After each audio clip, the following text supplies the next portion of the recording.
Disneyland जाने का सपना तो बचपन में हर कोई देखता है, पर सब जा नहीं पाते क्योंकि है भी तो कैलिफोर्निया, जापान, चाइना जैसे देशों में। लेकिन अब इंडिया में डिज्नीलैंड का सपना हकीकत बनने जा रहा है। जी हाँ, हरियाणा के मानेसर में जल्द ही बनकर तैयार होगा भारत का पहला डिज्नीलैंड पार्क। दरअसल हरियाणा के मुख्यमंत्री नायब सिंह सैनी ने हाल ही में इस मेगा प्रोजेक्ट का ऐलान किया है। 500 एकड़ में फैला ये theme park Kundli Manesar Palwal expressway और हरियाणा ऑर्बिटल रेल कॉरिडोर के पास स्थित होगा, जिससे दिल्ली और अन्य बड़े शहरों से इसकी सीधी कनेक्टिविटी सुनिश्चित होगी।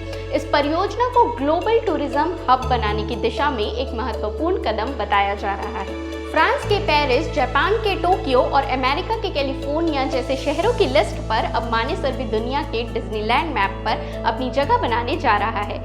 यहाँ तक कि इस प्रोजेक्ट को गेम चेंजर कहा जा रहा है।